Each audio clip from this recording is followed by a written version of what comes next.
نماز کی حالت میں ہدایہ کتاب الصلاۃ کے اندر لکھا ہوا کہ جس نے نماز کی حالت میں قرآن اٹھا لیا پڑھ لیا، جیسے سعودی عرب میں ایک آدمی پڑھتا ہے پیچھے آدمی دیکھتے ہیں، کہا جس نے قرآن کو پڑھ لیا دیکھ لیا بطلت صلاۃ، تو نماز باطل ہو جاتی ہے۔ کہنے لگا ہاں صحیح ہے۔ میں نے کہا اب بتاؤ، بولا نہیں نکال سکتا ہے موبائل۔ میں نے کہا گانا بجنے دیں، میں نے اس سے کہا گانا بجنے دوں، کہنے لگا بجنے دو، نکالو گے تو نماز باطل ہو جائے گی۔ میں نے کہا قرآن اٹھانے سے نماز باطل ہو جاتی ہے؟ کہنے لگا ہاں۔ ہم نے کہا فتاوی عالمگیری دیکھ، اس میں لکھا ہے کتے کے بچے کو اٹھا کر گود میں لے کر اگر کوئی نماز پڑھے تو جازت صلاۃ نماز ہو جاتی ہے۔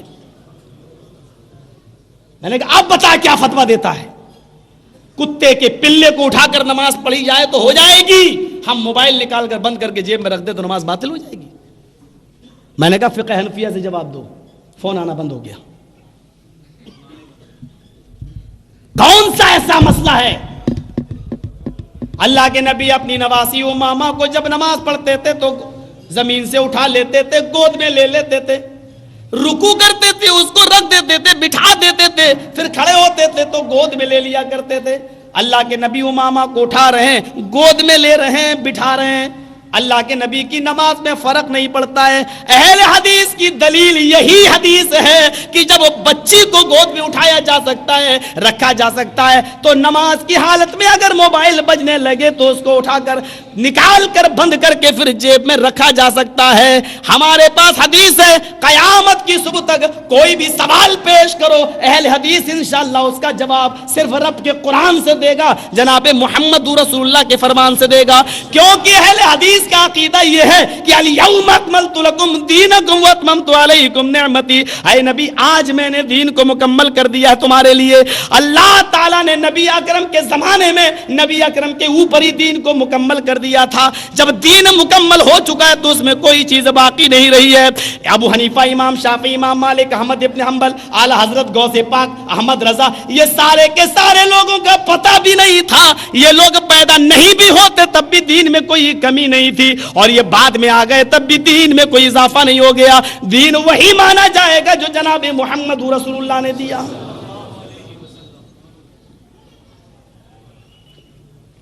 بات اتنی سی اور اتنی موٹی، عقل میں بھی اتر رہی ہے، دماغ میں بھی بیٹھ رہی ہے، لیکن مولوی صاحب نہیں مانیں گے۔ حضرت ابراہیم علیہ السلام نے جب کہا تھا کہ لوگوں ایک اللہ کی عبادت کرو تو قوم نے جواب دیا تھا قالوا وجدنا آبانا، ہم نے تو اپنے باپ دادا کو یہی کرتے ہوئے دیکھا، ہم بھی یہی کریں گے۔ وہی روش پہ ہم بہ رہے ہیں۔ چاروں اماموں سے میں نے آپ کو ثبوت دے دیا ہے۔ پانی بہت ٹھنڈا ہے، رکھ دیجیے، اب نہ دیجیے گا۔ تو آئیے، یہ تو اماموں نے اختلاف کو ختم کیا، آئیے ذرا قرآن کی ایک دو آیتیں سن لیں، قرآن نے اختلاف کو کیسے ختم کیا، اور اختلاف مٹانے کا طریقہ بھی یہی ہے۔ پہلی آیت، یا ایھا الذین آمنوا اتقوا اللہ حق تقاتہ ولا تموتن الا وانتم مسلمون واعتصموا بحبل اللہ جميعا ولا تفرقوا واذکروا نعمت اللہ علیکم اذ کنتم اعداء فالف بین قلوبکم فاصبحتم بنعمتہ اخوانا۔ پوری آیت پر میں نہیں چل پاؤں گا، اس کے اس ٹکڑے پر غور کرو۔ اے ایمانو والو اللہ سے ڈرو جیسا کہ اس سے ڈرنے کا حق ہے، ولا تموتن الا وانتم مسلمون، اور تم نہ مرو مگر مسلمان ہو کر، یعنی جب موت تمہارے پاس آئے تو پورے کے پورے تم مسلمان رہو۔ پھر کہا جا رہا ہے وَاعْتَصِمُوا بِحَبْلِ اللَّهِ، دیکھیے اختلاف مٹانے کا طریقہ، وَاعْتَصِمُوا بِحَبْلِ اللَّهِ جَمِيعًا، تم سب مل کر اللہ کی رسی کو مضبوطی سے پکڑ لو۔ وَاعْتَصِمُوا ویسے ہی جمع مذکر حاضر کا صیغہ ہے اور فعل امر ہے، وَاعْتَصِمُوا تم سب پکڑ لو بِحَبْلِ اللَّهِ، اللہ کی رسی یعنی قرآن کو، اور جمیعاً تاکید کے لیے کہہ دیا گیا سب مل کر، یعنی یہ نہیں کہا کوفہ والوں کا مسلک الگ ہے، عراق والوں کا الگ ہے، انڈیا والوں کا الگ، پاکستان والوں کا الگ، نہیں، جمیعاً کہہ کر یہ بتا دیا تم سب ایک ساتھ مل کر اللہ کی رسی کو مضبوطی سے پکڑ لو، ولا تفرقوا اور فرقوں میں مت بٹو۔ دیکھیے قرآن نے لفظ فرقہ استعمال کیا، کیا کہا؟ ولا تفرقوا، اور فرقوں میں مت تقسیم ہو، فرقوں میں مت بٹو، فرقوں میں بٹنے سے بچا رہا ہے قرآن، تو اس کا طریقہ کیا بتا رہا ہے؟ وَاعْتَصِمُوا بِحَبْلِ اللَّهِ، اللہ کی رسی کو مضبوطی سے پکڑ لو۔ مطلب کیا نکلا؟ اس کا مفہوم نکالیے، اس کا سیدھا مفہوم اور الٹا مفہوم دونوں نکالو۔ مفہوم سیدھا کیا ہے؟ اللہ کی رسی کو پکڑو گے تو فرقے مٹیں گے۔ آج فرقے بنے ہوئے ہیں، مطلب یہ ہے کہ ہم نے اللہ کی رسی کو مضبوطی سے نہیں پکڑا ہے۔ دونوں مفہوم آپ اپنے سامنے رکھیے۔ آج قرآن نے اصول بتایا ہے، وَاعْتَصِمُوا بِحَبْلِ اللَّهِ، تم سب اللہ کی رسی کو مضبوطی سے پکڑ لو، وَلَا تَفَرَّقُوا، فرقوں میں مت بٹو، یعنی مضبوطی سے قرآن کو پکڑو گے تو فرقے مٹیں گے۔ آج فرقے موجود ہیں، بلکہ 72 فرقے وجود میں ہیں، اس کا مطلب یہ ہے کہ ہم نے اللہ کی رسی کو مضبوطی سے نہیں پکڑا ہے، یہ مطلب ہے۔ اور فرقے کا لفظ استعمال کیا، بلا تفرقوا، فرقوں میں مت بڑھو۔ اور جو اللہ کی رسی کو یعنی قرآن کو مضبوطی سے پکڑے گا، آٹومیٹک وہ حدیث کو پکڑے گا ہی۔ بغیر حدیث کو پکڑے ہوئے وہ قرآن کو پکڑ ہی نہیں سکتا ہے۔ اللہ نے ایسا ہی نازل کیا ہے قرآن کو کہ مجبور ہو کر تمہیں حدیث کو پکڑنا ہی پڑے گا، پکڑنا ہی پڑے گا۔ جو لوگ حدیثوں کا انکار کرتے ہیں اور صرف قرآن کو مانتے ہیں، ان سے ایک بات پوچھ لیجئے، ختنہ کراتے ہو یا نہیں کراتے ہو؟ جاؤ پورے قرآن میں ختنے کا ثبوت دکھلا دو۔ حدیث کو مانتے ہو، قرآن کو نہیں مانتے ہو، بتاؤ جناب محمد رسول اللہ کے باپ کا کیا نام تھا، ماں کا کیا نام تھا؟ قرآن سے ثابت کرو، قرآن سے دکھاؤ۔ ایسے تڑپے گا جیسے مچھلی پانی کے بغیر تڑپتی ہے۔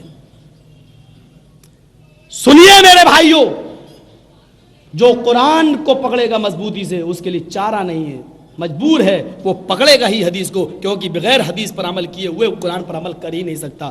پہلی دلیل قرآن نے کہا ہے، انما حرم علیکم المیتۃ والدم ولحم الخنزیر وما اہل بہ لغیر اللہ۔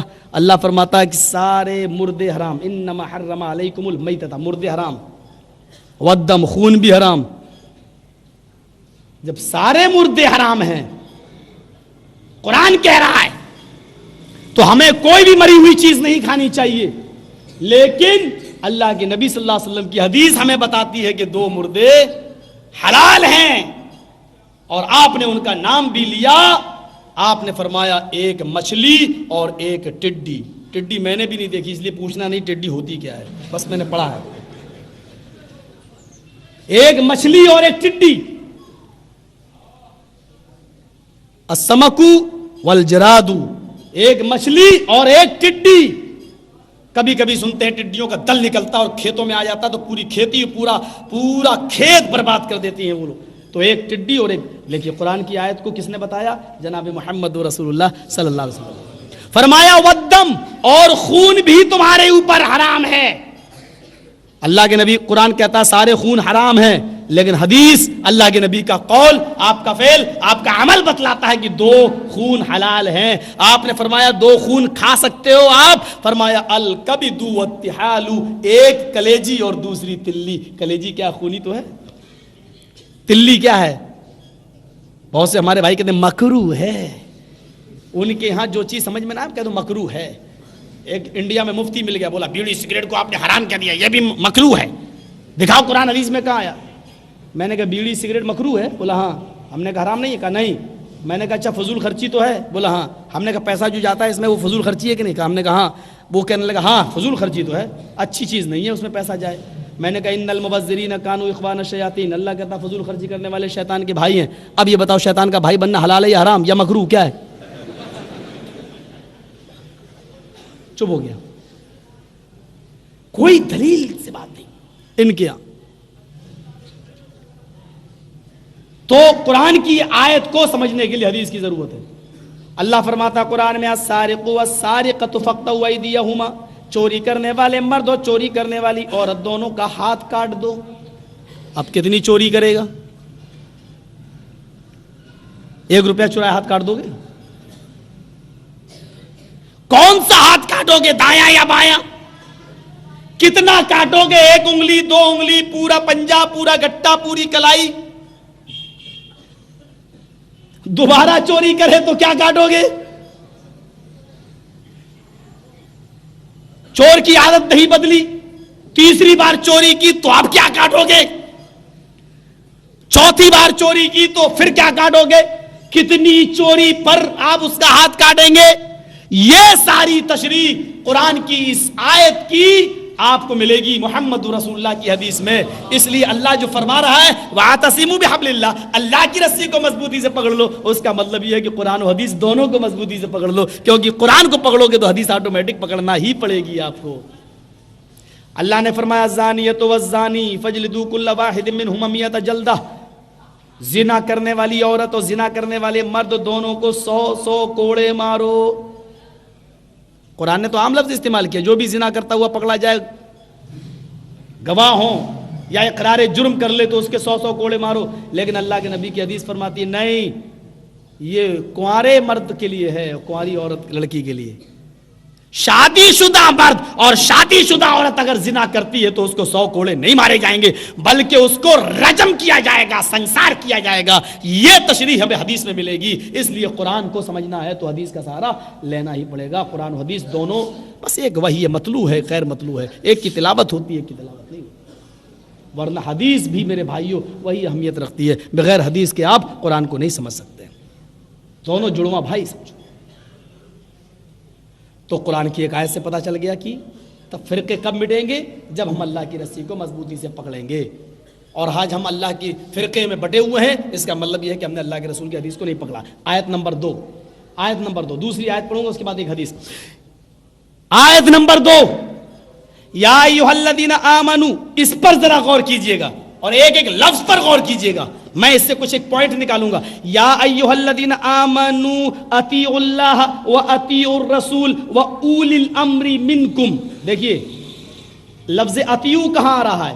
یا ایھا الذین آمنو اطیعوا اللہ واطیعوا الرسول واولی الامر منکم. اب اطیعوا نہیں آیا ہے، واولی الامر منکم. اور اس کے بعد کیا کہا جا رہا ہے؟ فَإِن تَنَازَعْتُمْ فِي شَيْءٍ فَرُدُّوهُ إِلَى اللَّهِ وَالرَّسُولِ. اور اس کے بعد ایک اور زبردست جملہ، إِن كُنتُمْ تُؤْمِنُونَ بِاللَّهِ وَالْيَوْمِ الْآخِرِ. کانٹیکٹ دیکھیے، مومن، مسلم اور کافر یہ سب اس آیت کے اندر پیش کر دیا ہے. یا ایھا الذین آمنو، اے ایمانو والو، اگر تم اپنے دعوے میں سچے ہو تو اطیعوا اللہ، اللہ کی اطاعت کرو، واطیعوا الرسول، اور رسول کی اطاعت کرو. ان دونوں کے ساتھ اطیعوا کا لفظ آ رہا ہے. اطیعوا اللہ، اللہ کی اطاعت کرو، واطیعوا الرسول، اور رسول کی بھی اطاعت کرو، واولی الامر منکم، اور اپنے امیر کی، حاکم وقت کی بھی اطاعت کرو.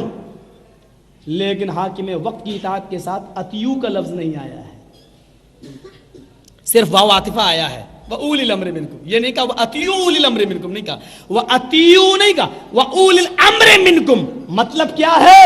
اللہ کی اطاعت ہر حال میں ہوگی، رسول کی اطاعت ہر حال میں ہوگی، امام کی اطاعت مشروط ہوگی. اللہ اور اس کے رسول کی اطاعت کے ساتھ حاکم وقت اور امیر کی اطاعت مشروط ہوگی.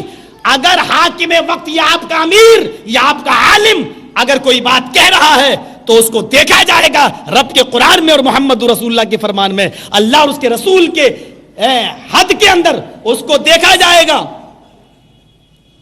اس کو اگر آپ کا حاکم، آپ کا امیر اگر وہ بات کہہ رہا ہے جو اللہ اور اس کے رسول کے یعنی قرآن میں اور حدیث میں موجود ہے تو مانی جائے گی. جیسے حضرت عمر فاروق نے کہا تھا کھڑے ہو کر کہ اے لوگو، تم نے مجھے اپنا امیر بنایا ہے، اگر میں کبھی تمہیں قرآن و حدیث سے ہٹ کر کوئی کام کرنے کے لیے کہوں تو تم میرا کیا کرو گے؟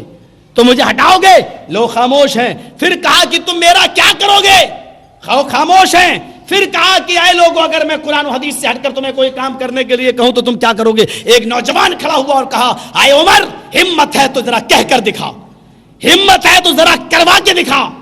کہا میں نے یہ نہیں پوچھا کہ تم مجھے چیلنج کرو گے، میرا کیا کرو گے؟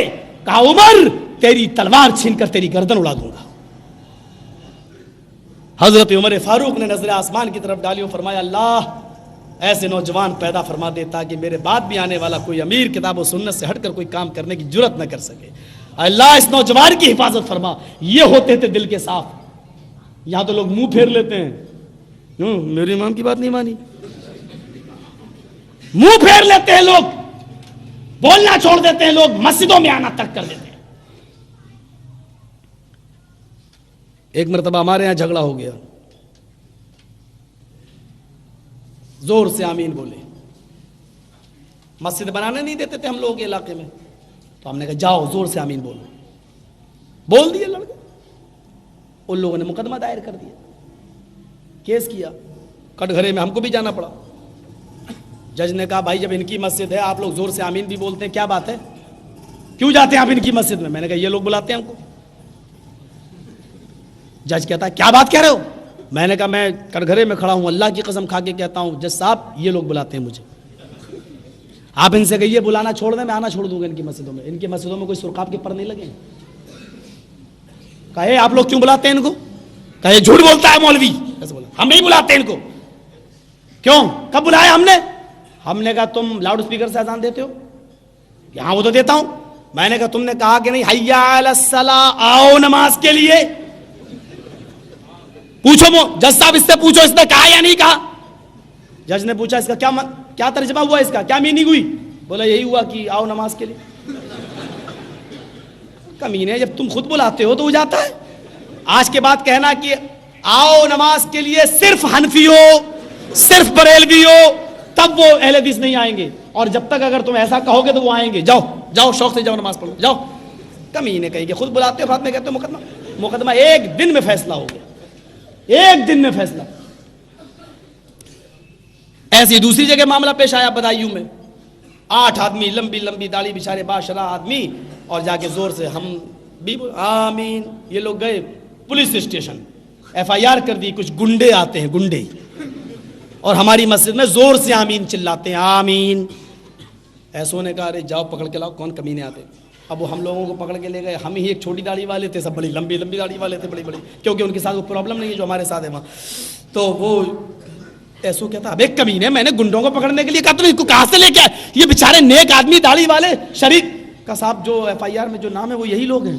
کہا ان کو بھی بلا کے لاؤ جو FIR کرنے آئے تھے. چلو ان کو بھی بلایا. کہا رے بھائی یہ لوگ ہیں؟ کہا صاحب یہی لوگ ہیں جو کس کے چلاتے ہیں آمین.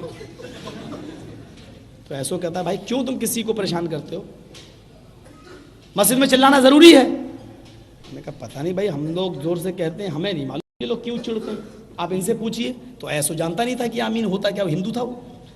تو میں نے کہا ان سے پوچھو یہ چڑھتے کیوں ہیں بھائی, مجھے تو سمجھ میں نہیں آ رہا ہے. ارے ہم زور سے بولتے ہیں یہ چڑھتے کیوں ہیں؟ تو ایسو کہتا ہے تم لوگ چڑھتے کیوں, کیا بات ہے؟ آمین کیا تمہاری اماں کا نام ہے؟ ایسے ہی بولا آمین کیا تمہاری اماں کا نام ہے؟ وہ کہتا نہیں صاحب اماں کا تو نہیں. تو بہن کا نام ہے یا بیٹی کا, کس کا نام ہے بھائی؟ تمہیں چڑ کیوں ہوتی ہے؟ ماں بہن بیٹی کا نام ہو تو بتاؤ مجھے. نہیں صاحب ایسا تو کوئی بات نہیں. میں نے کہا ایسو صاحب سے یہ بھی تو بولتے ہیں آمین, یہ بھی بولتے ہیں. ایسو کہتا کیا یہ بھی بولتے ہیں؟ میں نے کہا پوچھو ان سے. کہے تم لوگ بھی بولتے ہو؟ کہ صاحب ہم لوگ آہستہ کہتے ہیں آمین, یہ زور سے. کہا تیری ماں تیری ماں. کہا آہستہ کہو یا زور سے کہو. ابے کمینے کہیں کہ کہتے تو ہو تم, اور آئے ہو کہنے کے لیے کہ ہمارے یہاں کے ہندو آفیسران بھی اتنے سمجھدار ہیں کہ وہ ان کی باتیں سن کر فیصلہ کر لیتے ہیں کہ غلط کون ہے صحیح کون ہے. ہم مسلمان ہو کر فیصلہ نہیں کر پا رہے کہ غلط کیا ہے صحیح کیا ہے. کہو کہ اللہ میرے باپ کی طبیعت ٹھیک نہیں, ان کو شفا دے, تو زور سے کہیں گے آمین. کہو کہ اللہ میری ماں حج کرنے جا رہی ہے اس کو قبول فرما لے, تو کہیں گے زور سے آمین. اللہ میری بہن بیٹی بیٹھی ہوئی ہے رشتہ نہیں مل رہا ہے اس کو دیندار رشتہ عطا فرما دے, تو ہم زور سے کہتے ہیں آمین.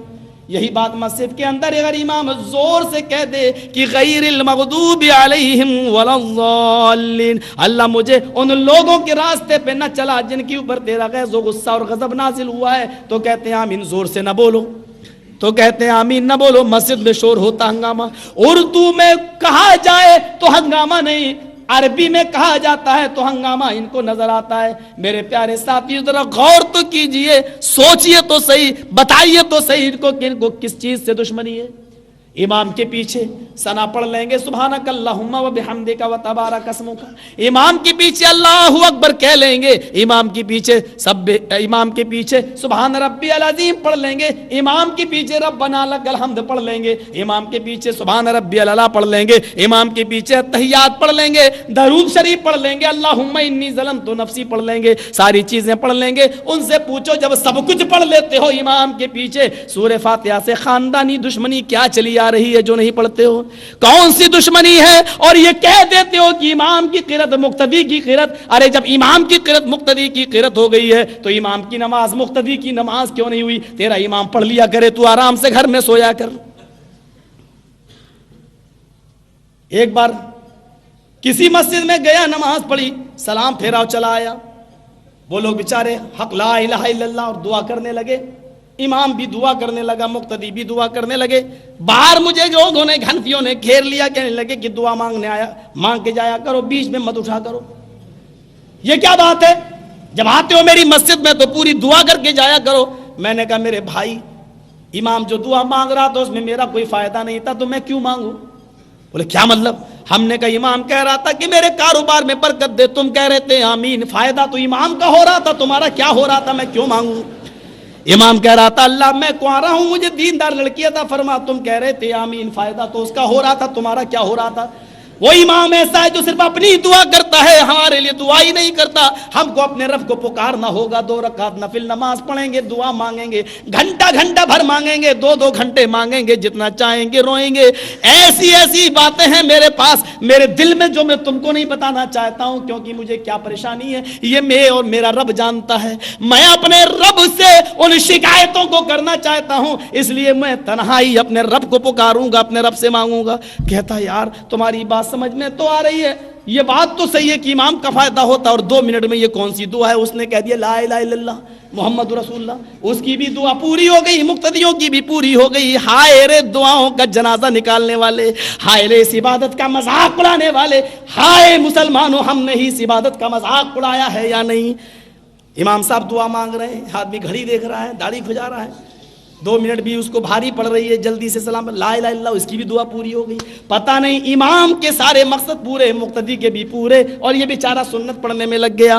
کتنی باتیں، ایک زخم ہو تو اس کو بھرا جائے، معاشرے میں تو زخم ہی زخم، جسم پر تو چھلی یہ جسم ہو چکا ہے، کہاں پھائے رکھ کے جائیں۔ قرآن کی آیت پر غور کرو، کیا ایمان والو اللہ کی اطاعت کرو اور اس کے رسول کی، ہر حال میں حاکم وقت اور امیر کی بھی اطاعت کرو، لیکن ہر وقت نہیں، جب قرآن و حدیث سے بات ملتی ہو تب۔ ہاں پھر یہ فرمایا کہ اختلاف تو ہوگا تمہارے درمیان، امیر کی حاکم کی اطاعت کرو گے تو اختلاف تو ہوگا، اور جب تمہارے درمیان اختلاف ہو جائے تو اس اختلاف کا معاملہ کیسے حل کرو، اس اختلاف کا راستہ کیا ہے؟ فرمایا اللہ کے نبی جناب محمد، فرمایا اللہ تبارک و تعالیٰ نے قرآن میں فَإِن تَنَازَعْتُمْ فِي شَيْءٍ، شیئن کہا، نکرہ استعمال کیا، اگر کسی ایک چیز میں بھی اختلاف ہو جائے، فَإِن تَنَازَعْتُمْ فِي شَيْءٍ، کسی ایک معاملے میں بھی اختلاف پیدا ہو جائے، کسی ایک مسئلے میں بھی اختلاف پیدا ہو جائے، فَرُدُّوهُ إِلَى اللَّهِ وَالرَّسُولِ، دیکھیے اطاعت تو 3 کی کہی ہے، لیکن اس مسئلے کو لوٹانے کا حکم صرف 2 ہی طرف دیا ہے۔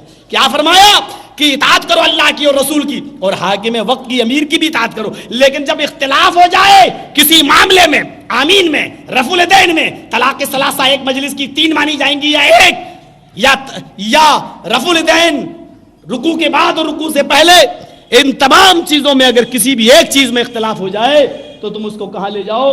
فَرُدُّوهُ إِلَى اللَّهِ وَالرَّسُولِ، اللہ کی طرف، رسول کی طرف، پھر اولی الامر منکم نہیں کہا، اور امیر کی طرف یا حاکم وقت کی طرف، کیونکہ اس کی مستقل اطاعت ہی نہیں ہے، تو وہ فیصلہ کیا بتائے گا؟ فیصلے کا حل رب کے قرآن سے ملے گا، محمد رسول اللہ کے فرمان سے ملے گا۔ اور کتنی بڑی بات ہے، حدیث آ جانے کے بعد کہتے ہیں مجھے میرے امام کا قول دکھاؤ، سپریم کورٹ کے فیصلے کے بعد کہتے ہیں ہائی کورٹ میں چلو۔ بیوقوف انسان نہیں ہے وہ؟ ارے ابو حنیفہ کا فیصلہ ہو تب کہو کہ یار ابو حنیفہ نے کہا چلو میرے نبی کی عدالت، میرے نبی کا فیصلہ کیا ہے؟ جج تو اللہ نے نبی کو بنایا ہے، اماموں کو نہیں، اور جس کو اللہ جج بناتا ہے وہ کبھی غلط فیصلہ کر نہیں سکتا، اللہ نے جج بنایا۔ دلیل فلا وربک لا یؤمنون حتی یحکموک فیما شجر بینہم، اے رسول تیرے رب کی قسم، اللہ نے اور معاملے میں شجر کی، حجر کی قسم کھائی، کہیں درخت کی قسم کھائی، کہیں زمانے کی قسم کھائی، کہیں فجر کی قسم کھائی، کہیں چاند و سورج کی قسم کھائی، لیکن نبی کی عزت و آبرو اور نبی کی اطاعت اور نبی کے فیصلے کا جب معاملہ آیا تو اس نے اپنی ذات کی قسم کھائی۔ کیا فرمایا؟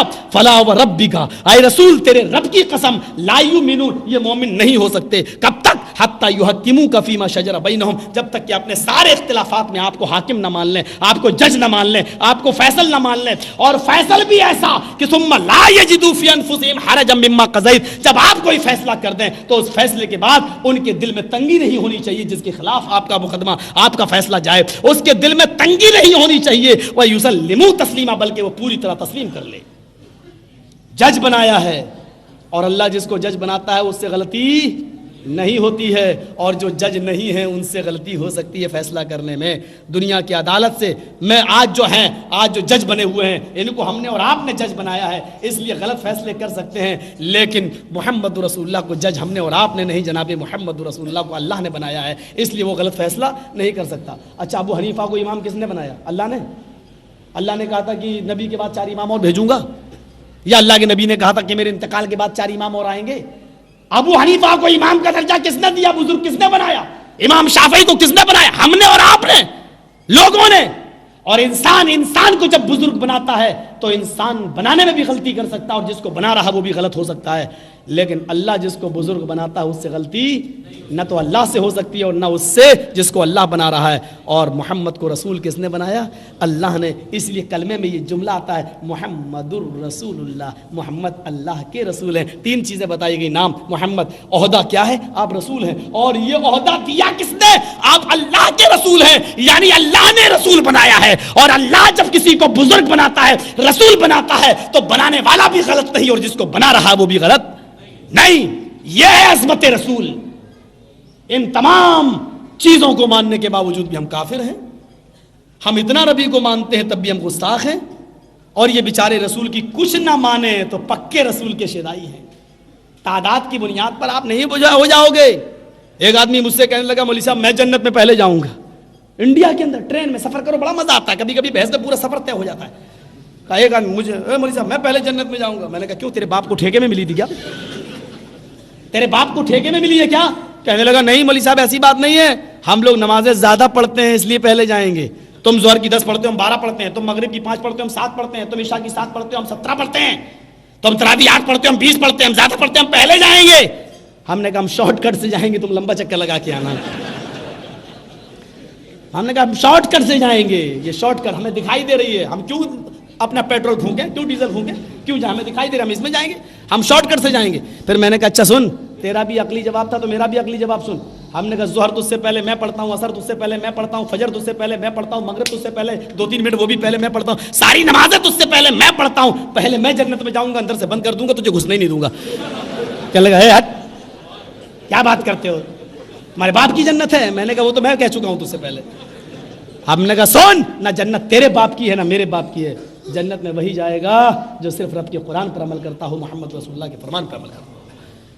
اور ایک اور ملا بھیونڈی میں، کل میں نے واقعہ بتایا تھا پرسوں، 2-3 دن پہلے بھیونڈی میں، بمبئی کے اندر ایک اور ملا، بیچارہ 40 دن کا چلہ لے کے آیا تھا۔ ہم نے کہا چلو اسٹیج پہ بٹھا دو، اسٹیج پہ بٹھایا، عزت کر۔ ہم نے کہا پہلے ان کو عزت دو تب نہ سنیں گے، یہ بٹھا دیا۔ ایک سوال کر دیا اس نے تقریر سن کر، مولوی صاحب آپ کس امام کو مانتے ہیں؟ میں نے کہا الحمدللہ میں چاروں کو مانتا ہوں۔ میں نے کہا مائک دے دو اس کو، اناؤنسر کے پاس جو مائک تھا اس میں دے دیا۔ میں نے کہا میں چاروں کو مانتا ہوں۔ نہیں چاروں کو تو ہم بھی مانتے ہیں، آپ تقلید کس کی کرتے ہیں؟ میں نے کہا میں چاروں کی کرتا ہوں۔ بھلا چاروں کی کیسے ہو جائے گی؟ میں نے کہا تم کس کی کرتے ہو؟ بولا میں مانتا تو چاروں کو ہوں لیکن تقلید ابو حنیفہ کی کرتا ہوں، چاروں برحق بات صرف ابو حنیفہ کی مانتا ہوں۔ میں نے کہا ابو حنیفہ کی کیوں مانتے ہو؟ بولا میری مرضی، یہ امام بڑے ہیں، ہمارا دل مانتا ہے۔ ہم نے کہا اسلام تیرے دل پہ اترا ہے، تیری مرضی پہ اترا ہے، جو تیرا دل کرے گا کہے گا وہ کرے گا کہ نہیں؟ امام تو 4 ہیں، چاروں برحق بات کسی ایک کی ماننا پڑتی ہے۔ میں نے کہا کہ اچھا اللہ کے نبی کی حدیث ہے 4 امام، تم کہہ رہے ہو اللہ کے نبی کی حدیث ہے کہ میری امت میں 73 فرقے ہو جائیں گے، 72 جہنمی الا ملت الواحدہ، ایک جنتی۔ ہم نے کہا تو ایک جنتی مسلک فرقہ بتلا دے، چل میں وہ مسلک میں آنا چاہتا ہوں جنتی۔ کہنے لگا کہ آپ آ جائیں گے؟ میں نے کہا آ جاؤں گا۔ کہا اہل حدیثوں کو چھوڑ دو گے؟ میں نے کہا جاؤ چھوڑ دوں گا، ویسے تو میں 3 طلاق 1 مانتا ہوں لیکن اہل حدیثوں کو 3 طلاق دے دوں گا، تو جنتی بتا کون ہے؟ میں نے کہا بتا۔ میں نے کہا ابھی پھنستا یہ۔ اس نے لکھ دیا اسی کاغذ کے اوپر، CD بنی ہے اس کی، CD ہے اس کی، بہت انڈیا میں چلتی ہے. CD کو دیکھ کر اللہ کا شکر ہے بہت سے لوگ اہل حدیث بھی ہوئے ہیں. اللہ تعالیٰ تکبر و غرور سے بچائے. تو میرے بھائیوں غور کرو, اس نے فوراً لکھا کہ حنفی مسلک جنتی ہے, حنفی ابو حنیفہ کے ماننے والے جنتی. میں نے کہا اہل حدیثوں اب تو مجھے طلاق دینا ہی پڑے گی تمہیں, کیونکہ میرے بھائی نے جنتی مسلک بتلا دیا ہے. اور کون نہیں چاہتا کہ وہ جنت میں جائے؟ آج مجھے جنتی فرقہ معلوم ہو گیا ہے. میرے بھائی نے لکھ دیا کہ حنفی مسلک جنت میں جائے گا. اب یہ نیچے اس کے یہ لکھ دیں کہ شافعی جہنمی, مالکی جہنمی, حنبلی جہنمی, اور اس کے علاوہ 72 جتنے سب جہنمی. کہنے لگا یہ کیوں لکھوں؟ میں نے کہا ایک جائے گا نا, سب جہنمی ہوئے نا, لکھ. بولا نہیں, 4 امام, چاروں بارک, چاروں جنتی. ایک دم پلٹ گیا. میں نے کہا چل یہی لکھ دے تو یار, چل یہی لکھ. ایسا بھی تجھے آدمی کہاں ملے گا مولوی, تجھے اجازت دیتا, چل یہی لکھ دے. اس نے یہی لکھ دیا, 4 امام, چاروں مسلک, چاروں بارک, چاروں جنتی. میں نے کہا چاروں جنتی لکھ دیا؟ کہاں. میں نے کہا اب نیچے لکھ دے کہ اللہ کے رسول کی حدیث جھوٹی. بولا کیا؟ میں نے کہا اللہ کے نبی فرماتے ہیں بنی اسرائیل 72 فرقوں میں بٹے تھے, میری امت 73 فرقوں میں بٹے گی, 72 جہنمی, ایک جنتی. کلہم فی النار الا ملۃ واحدہ, سب جہنمی ایک جنتی.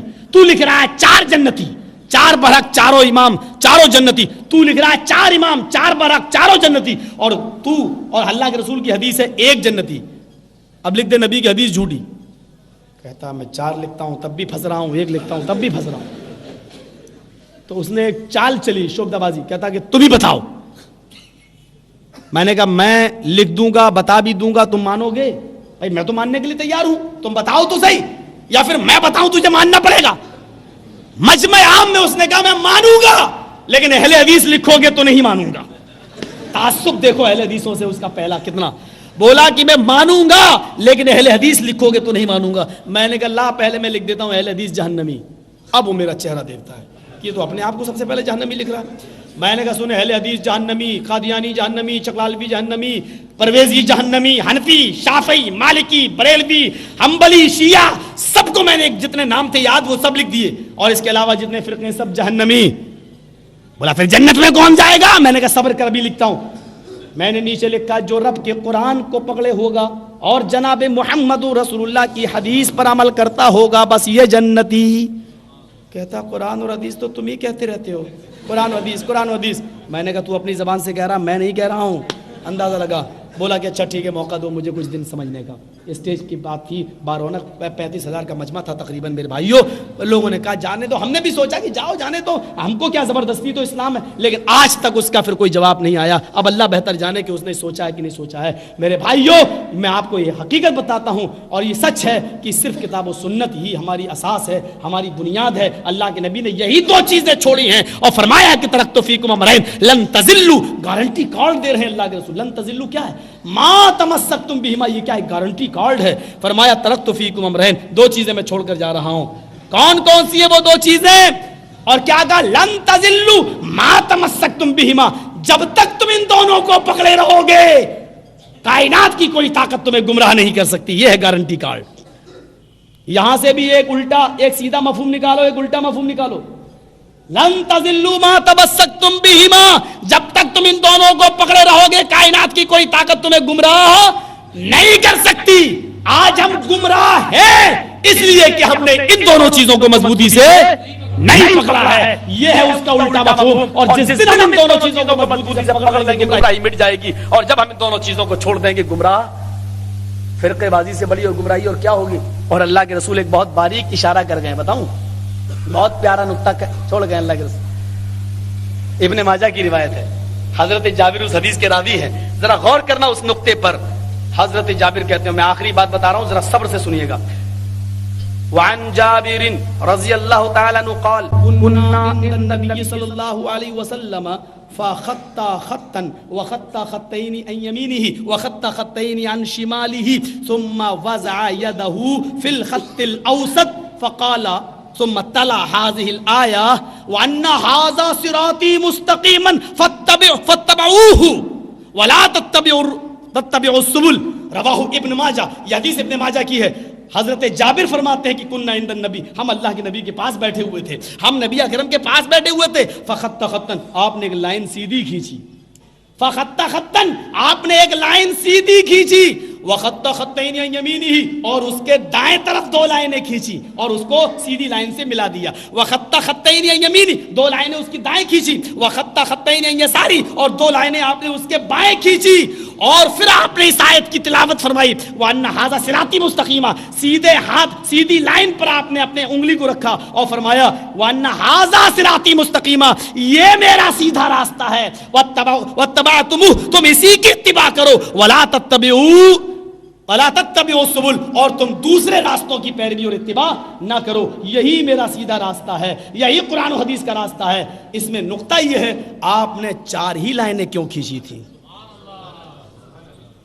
2 لائنیں دائیں 2 بائیں. وہ حدیث پہلے آ چکی ہے کہ 72 فرقے جہنمی، 1 جنتی، سب جہنمی. یعنی آپ کو معلوم تھا، اللہ نے من جانب اللہ آپ کو بتا دیا گیا تھا، اور آپ نے سارے فرقوں کے بارے میں یہ حکم عام دے دیا کہ جاؤ سب جہنمی 1 جنتی. لیکن 4 لائنیں کھینچ کر یہ اشارہ بھی کر گئے کہ فرقے تو بہت ہوں گے، لیکن 4 فرقے ایسے ہوں گے جو اپنے آپ کو سب سے بڑا ہونے کا دعویٰ کریں گے، اور وہی اپنے آپ کو جنتی ہونے کا دعویٰ کریں گے. یہ نقطہ بھی پیش کر گئے. اور آپ نے دوسری روایت مستد احمد کی یہ ہے کہ آپ نے ان 4 لائنوں پر جو 2 دائیں 2 بائیں کھینچی تھی، ان لائنوں پر آپ نے لکھا ھذا سبیل الشیطان، ھذا سبیل الشیطان، ھذا سبیل الشیطان، ھذا سبیل الشیطان. اور جو سیدھا راستہ آپ نے کھینچا تھا لائن، اس پہ لکھا تھا ھذا صراط مستقیم.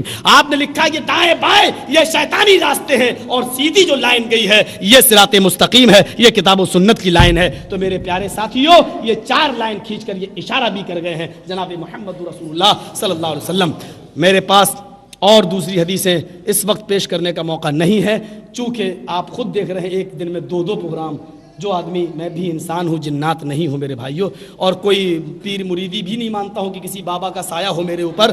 تو میں بھی ایک انسان ہوں، تھک جاتا ہوں، اور پھر رات میں پوری نیند نہیں ہوتی، اور دن میں پھر ہم سفر کرتے ہیں آپ لوگوں کے ساتھ. تو یہ 1.5 گھنٹے کا میرا یہ پروگرام، مجھے امید ہے کہ انشاءاللہ امت کے اختلاف کو مٹانے کی فکر میں آپ جو ہے گامزن ہوں گے، اور میری یہ کیسٹ آپ غیر مسلک والوں کو پہنچائیں گے، اور ان کے ذریعے آپ یہ دعا بھی کریں گے آپ سب کہ اللہ تعالیٰ ان کو بھی صراط مستقیم پہ چلنے کی توفیق عطا فرمائے. اللہ ہم سب کو نیک کام کی ہدایت عطا فرمائے. وما علینا الا البلاغ المبین. وآخر دعوانا الحمد للہ رب العالمین. السلام علیکم.